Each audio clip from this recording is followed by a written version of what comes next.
আমাদের 59 বিজিবির দায়িত্বপূর্ণ এলাকায় আমাদের সীমান্ত রক্ষার দায়িত্বের পাশাপাশি আমাদের হিন্দু ধর্মাবলম্বী যারা আছেন তাদের ধর্মীয় উৎসব, সবচেয়ে বড় উৎসব পূজা উপলক্ষে আমাদের 59 বিজিবির সদস্যরা দায়িত্ব পালন করছেন। আমাদের দায়িত্বপূর্ণ এলাকায় সীমান্তের 8 কিলোমিটারের মধ্যে 13টি পূজা মণ্ডপ আছে। আমরা 13টি পূজা মণ্ডপে আমাদের 6টি বিজিবি প্লাটুন মোতায়েন আছে। তো আমাদের সদস্যরা অত্যন্ত নিরলসভাবে 24 ঘন্টা দায়িত্ব পালন করছে। এখানে অনাকাঙ্ক্ষিত ঘটনা ঘটার কোনো সুযোগ নাই। আমাদের বিজিবি সদস্যরা সবসময় নিরাপত্তা বিধান করেছে এবং ভবিষ্যতে নিরাপত্তা বিধান করবে। ধন্যবাদ।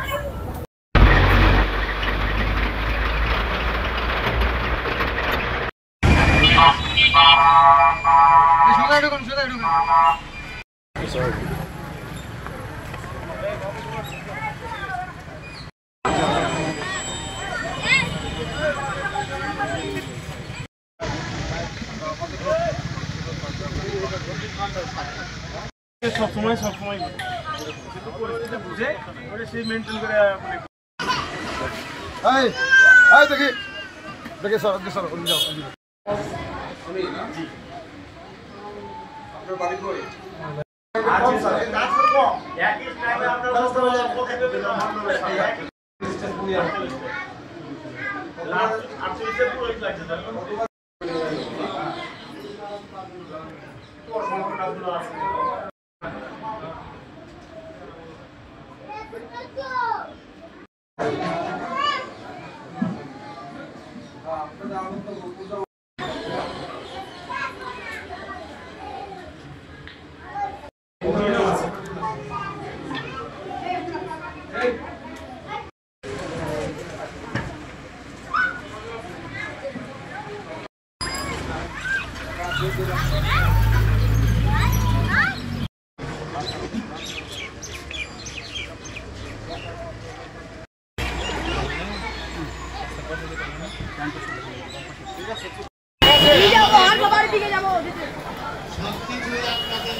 আগামী দিনে ভোট দেওয়ার আবেদন রেখে আপনাদের এই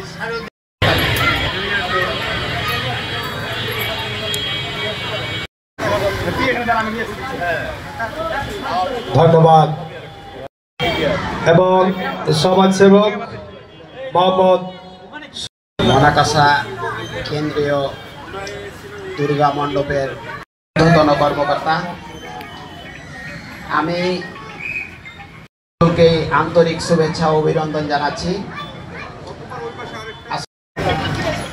আমি কিন্তু আপনাদের পত্র এলাকারই, আমি আপনাদের দুর্গা উৎসবে এখানে নিয়ে এসেছিলাম, উনি এসেছেন। কার্যকারী করাটা হচ্ছে বড় কথা। আমি একটা কথা বললাম, কিন্তু উনি যদি আগামী নির্বাচনে নির্বাচিত হয় আপনাদের যে কোনো অসমাপ্ত কাজ পর্যায়ক্রমে সমাপ্ত হবে ইনশাআল্লাহ। আসলে বিএনপি অংশ নিতে নাও পারে, মানে পারবেই না এটা আমি বলছি না, হয়তো বা নাও। যে দল আছে বাংলাদেশের 17 কোটি মানুষ একটা দলই করবে এমনটা জায়গা থাকে। আর অ্যাকচুয়ালি আমাদের করা উচিত এই দল ক্ষমতায় গেলে এলাকার জন্য, দেশের জন্য এই দলগুলাকে কিন্তু আমাদের পক্ষে রায় দেওয়া উচিত।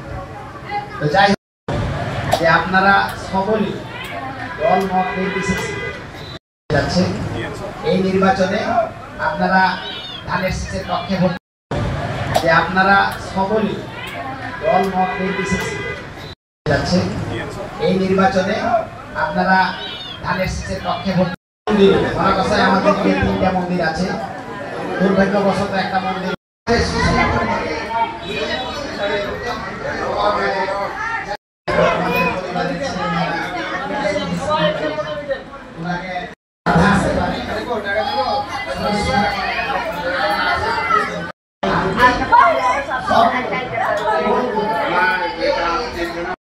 অবস্থাতে রাখে, এই আশাবাদ ব্যক্ত করে আমি আমার